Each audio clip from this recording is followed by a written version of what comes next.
আজকের বাংলাদেশে 40,000 মানুষ গুলিবিদ্ধ হয়ে পঙ্গুত্ব বরণ করছে।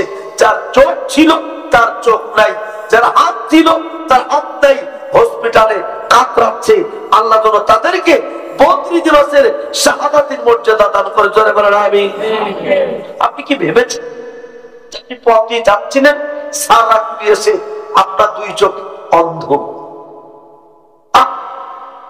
আমি নিজের চোখে দেখেছি কয়েকজন ভ্যান চালক, রিক্সা চালাচ্ছে, দূর থেকে ঘুরেছে ঢাকার 7,500 মানুষের 2 চোখ গেছে। কারো হাত নাই, কারো পা নাই, কারো কান নাই, কারো পেট থেকে দাঁড়িয়ে চিকিৎসা চলতেছে। এই কঠিন বিপদের মধ্যে এটা মূলত অন্য কিছু নয়, এই হিন্দুত্ববাদ ভারতের যুদ্ধের সাথে এদেশের মুসলমানদের সম্পর্ক জড়িত।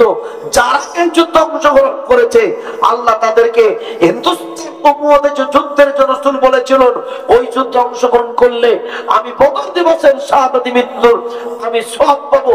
আল্লাহ এই সওয়াবটা দান করে দিক, বলেন আমিন। আসুন আমি আপনাদের সামনে ছোট্ট একটি সূরা পড়েছি, সূরার নাম হলো সূরা আল কসাস। 3টা আয়াত পড়েছি মাত্র। সূরার নাম কি? জোরে বলেন, আপনারা বলেন। কসাস শব্দ অর্থ হলো কাহিনী। কি বললাম? কাহিনী। বলে তোর বাবার কাহিনী বল, কাহিনী বল, দেশের কাহিনী বল, মুসা ফিরাউনের কাহিনী বল, নমরুদ ইব্রাহিমের কাহিনী বল, আবু জাহেল মুহাম্মদের কাহিনী বল, বাংলাদেশের বিগত যতগুলো লোক গেছে এদেরও কাহিনী। আল্লাহু আকবার বলেন। সূরার নাম কি? কসাস। জোরে বলেন। কসাস। কসাস শব্দের অর্থ হলো কাহিনী বা ঘটনা। ভাইয়েরা আমার, বিশ্ব নবীর বাড়ি ছিল মক্কায়। কোথায়? সবাই আমার সাথে কথা বলতে, কোথায়? মক্কায় ছিল কাবা। এই হলো কাবা।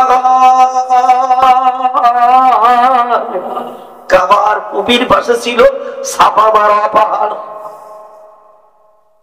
কি পাহাড়? সাফা মারওয়া। কাবার পূবের পাশে সাফা পাহাড়। সাফা মারওয়া পাহাড়ের পূবের পাশে হলো আবু জাহেলের ঘর। কার ঘর? জোরে হলো না? আমার দিকে আইনি পিঠ, আমার দিকে খেয়াল করুন। ওই হলো কাবা, এই পুটি হলো সাফা মারওয়া পাহাড়, মাঝখানে পুটিটা হলো আবু জাহেলের ঘর। আর আমার মুহাম্মাদের ঘর হলো ওই শামিয়ানার শেষ সীমানা। ওদেরকে যদি মসজিদে যেতে হয় আপনাদের উপর দিয়ে যেতে হবে। আপনাদের রাসূলকে যদি কাবা ঘরে ঢুকতে হতো তারা আবু জাহেলের উঠোনের উপর দিয়ে যেতে হতো, অন্য কোনো পথ ছিল না।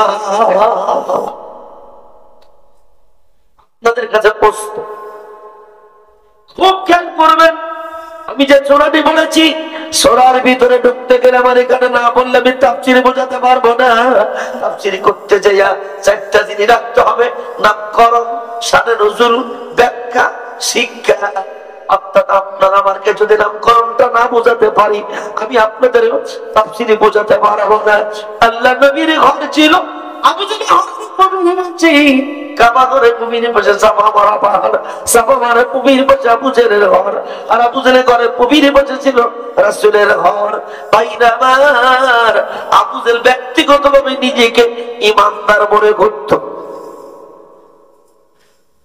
কি মনে করত? জোরে হলো না? আমরা কারা? বলেন বলেন। আমরা ইমানদার। সুবহানাল্লাহ বলেন। আমরা আল্লাহ মানি কি মানি না? আমাদের মুখে দাঁড়িয়ে আছে না নাই? খুব খেয়াল করে আই রিপিট ভালো করে বুঝবেন। আবু জাহেলের মুখে দাঁড়িয়ে ছিল, আবু জাহেলের মুখে দাঁড়িয়ে ছিল কি ছিল? মাথায় ছিল টুপি, গায়ে ছিল পাঞ্জাবি, ওনাদের জাতীয় পোশাক, জাতীয় ভাষা। ভাষা ছিল কোরআনের ভাষা, আরবি ভাষা। আল্লাহু আকবার বলেন। আমাদের ভাষা বাংলাদেশের আওয়ামী লীগের ভাষা কি? বিএনপির ভাষা, জাতীয় পার্টির ভাষা, জামাত ইসলামের ভাষা, ভাষা, আমি বললাম আমার ভাষা হিন্দু মুসলিম সবার ভাষা, ওদের ভাষা ছিল আরবি ভাষা, আমাদের ভাষা হলো বাংলা ভাষা। তাহলে ভাষাতে আবু জাহেলের ভাষা ছিল আরবি, মাথায় ছিল টুপি, মুখে ছিল দাড়ি, গায়ে তার পাঞ্জাবি, শুধু তাই। আবু জাহেল জীবনে তাকে খাতনা করা ছিল বিসমিল্লাহি ফি সাবিলিল্লাহি মিল্লাতি ইব্রাহিম খলিলুল্লাহ বলে তার মুসলমানি দান ছিল। মাথা কিন্তু গোপ, কারণ আমরা মনে করেছিলাম আমরা দাস পাড়ার লোক, মসজিদের মুসল্লি, ইমানদার হবো না। আমরা আবার বেঈমান হবো কি করে? কোন ভাগে বেঈমান হয়ে যাবে মানুষটা বুঝতে পারবে না। আপনজনের দাসকারী লোকেরা শুনো, আবু জাহেলের এই গুণের মধ্যে একটা গুণ ছিল, যেদিন কাবা ঘর ধ্বংস করতে আসছিল আপনার বাদশা, ওই সময় আল্লাহ নবী ছিল মার পেটের মধ্যে। নবী ছিল কোন জায়গায়? হলো না 50 দিন ওই ঘটনা ঘটার পরে আল্লাহ নবী দুনিয়াতে জন্মগ্রহণ করেছেন, ছিল মার পেটের মধ্যেই। অথচ আবু জাহেলের বয়স ছিল তখন 17 বছর। আবু জাহেল কাবা ঘরের গিলাফের কাছে যাইয়া আব্দুল মুত্তালিব দেখলো, আবু জাহেল দেখলো আব্দুল মুত্তালিব কাবা ঘরে গিলাফ ধরে ধরে কাঁদতেছে। গিলাফের কাছে চাবিটা দিয়া, কাবার কাছে চাবি দিয়া বলতেছে, ও কাবার গিলাফ, তোর কাছে চাবি দিলাম, আল্লাহ তোর ঘরের কাছে তোর চাবি দিলাম, তোর ঘর তুই রক্ষা করবি, আমরা পারবো না। তাহলে আমাদের মুয়াজ্জিনের চাবি খোলে আল্লাহর নাম করে। আর ওই সময় আব্দুল মুত্তালিব নবীর দাদা কাবা ঘরের চাবি কাবা দরজার কাছে দিয়ে বলছে, আল্লাহ চাবি তোর কাছে দিলাম, এই ঘর রক্ষার দায়িত্ব তোর উপরে দিয়ে দিলাম। কত বড় ইমানদার! সে কি বেঈমান? মাথা কিন্তু ঘুরবে। তোমার আমার দাঁড়িয়ে পাঞ্জাবি থাকলে তুমি আমি মুসলমান হয়ে যাই, আবু জাহেল কাফের হবে কেন? ওই সময় কাবার দরজা খোলা হলো আর কাবার আব্দুল মুত্তালিব ধরে ধরে কাঁদতেছে। ওই সময় আবু জাহেল কাবার ঘরের মধ্যে ঢুকেছে। আবু জাহেলের বয়স তখন ছিল 17 বছর। আল্লাহু আকবার বলেন। কত বছর? নতুন কিছু কথা শুনে যান।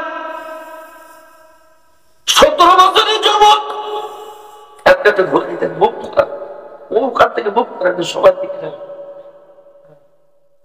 চাপ দেন। 17 বছরের যুবক কাবার মধ্যে ঢুকে গেছে। কিসের মধ্যে? হলো না, কাবার মধ্যে ঢুকে কাবার মধ্যে খুঁটি ধরে কাঁদতে বলতে, আল্লাহ এই কাবার মধ্যে 3টা খুঁটি, এই 3টা খুঁটি রহমতের খুঁটি, আল্লাহ তোমার বরকতের খুঁটি, রহমতের খুঁটি। এই খুঁটি যদি আমরা বাচ্চা ভেঙে যায় তোমার রহমত কুদরত কোথায় থাকবে? বাদি আমি আবু জাহেল তোমার খুঁটি তুমি রক্ষা করবে। আবু জাহেল এইভাবে কাঁদতেছে আর বলতেছে, আল্লাহ তোমার খুঁটি তুমি রক্ষা করবে। আবু জাহেল চোখের পানি ছেড়ে দিয়া দর করে কাঁদতেছে আর আবু জাহেলের চোখের পানি সোজা খুঁটি বয়ে বয়ে মেঝেতে পড়তেছে। মুনাজাত করছে কার কাছে?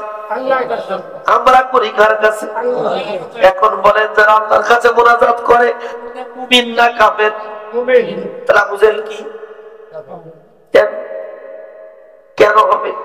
তুমি আমি মুনাজাত করলে যদি আবু জাহেল কাফের হবে কেন? কেন হলো? জানবার দরকার আছে না? সব বান্দারা রাস্তা চলবেন। শুধু তাই না, আবু জাহেলের দোয়া তো কবুল হলো। এটা তো হলো আবু জাহেলের বয়স যখন 54 বছর, বিশ্ব নবীর বয়স তখন 37 বছর, 17 বছরের আশপাশ ছিল।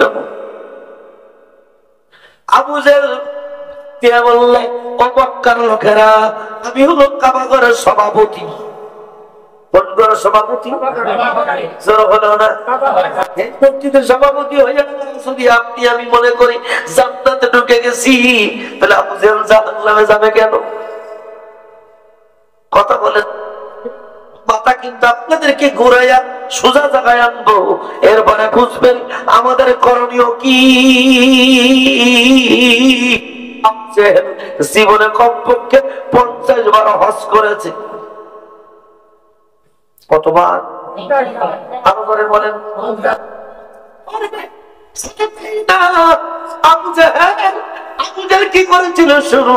আমাদের নেত্রী যায় আর বলে, নেত্রী হজ করে এসেছে, হজ করে এসেছে, মনে করছে মুসলমান হয়ে গেছে, অসুবিধা।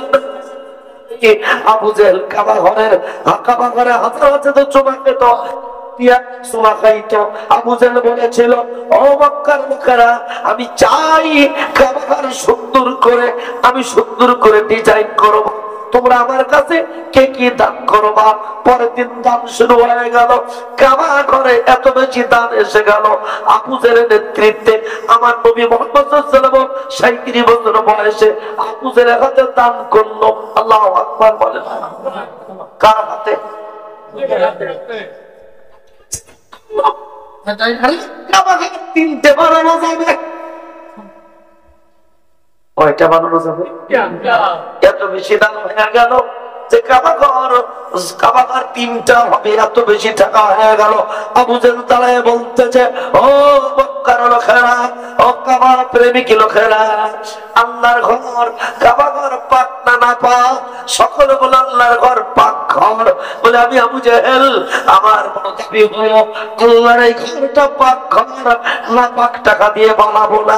প্রত্যেকের বাড়িতে হালালি টাকাও আছে, হারামি টাকাও আছে। আমি আবু জেহেল চাই আল্লাহর ঘর বানাবো, হারামি টাকা দিয়ে বানাবো না, হালালি টাকা দিয়ে বানাবো। ডাইরেক্ট কোরআন শরীফের সূরা তাওবার 17, 18, 19 নম্বর আয়াত। আল্লাহু আকবার বলেন।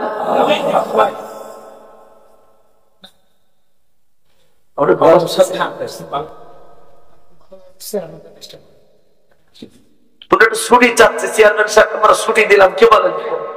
আলহামদুলিল্লাহ বলেন। অনেক ব্যস্ততার মধ্যে আপনাকে ছুটি দিলাম। এবার আবু জেহেল কি করল শোনো, মক্কার লোকদেরকে ডেকে বলো, ভাই চল, এই ঘর ঘর, ঠিক না বে ঠিক? মসজিদ কি আল্লাহর ঘর পাক না না পাক? এইটা বেশি পাক না কাবা বেশি পাক? জোরে বলেন। এই মসজিদে 1 লক্ষ রাকাত নামাজ পড়লে যে পরিমাণ সওয়াব পাওয়া যায়, কাবা ঘরে 1 রাকাত নামাজ পড়লে সেই সওয়াব পাওয়া যায়। ওই ঘরে দান করতে করতে এত বেশি পরিমাণ দান করেছে, কাবা 3টা হয়ে যাবে। আবু জেহেল বলে দিল, ও আমার মক্কার লোকেরা, তোমরা যা দান করেছো আমি খুশি হয়ে গেছি। এখন আমার দাবি হলো একটাই, তোমরা যারা হারামি টাকা নিয়ে আসছো, সাদাবাজি টাকা, খুনের টাকা, জখম করা টাকা, ছিনতাই করা টাকা, সুদি টাকা, ঘুষেরি টাকা, মারিঙ্কারিকের টাকা যা নিয়ে আসছো, বাড়ি নিয়ে যাও।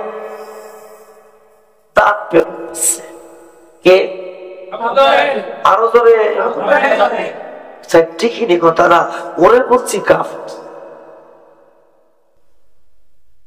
টাকা বাড়ি নিয়ে যাও, আগামীকাল যাইয়া বলবা, মোবাইল কাছে পরামর্শ করবা, কোনটা হালালি টাকা কোনটা হারামি টাকা আলাদা করো।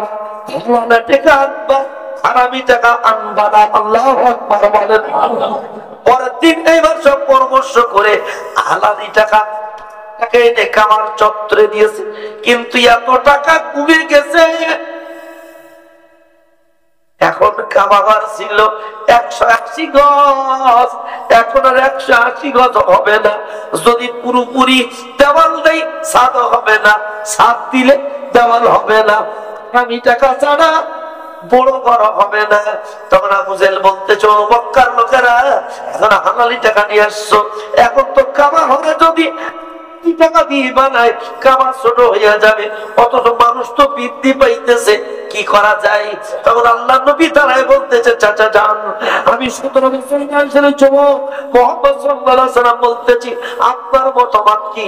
আবু জেহেল বলতেছে, মুহাম্মদ তুমি শোনো, তুমি আগামী তুমি শোনো, আমার ইচ্ছা হলো কাবা ঘরে হারামি টাকা ঢুকবে না, আমার চাহিদা হলো কাবা ঘরে ছোট হবে, চতুর্দিকে জায়গা ফাঁকা থাকবে, ফাঁকা জায়গায় নামাজ হবে, হারামি টাকায় নামাজ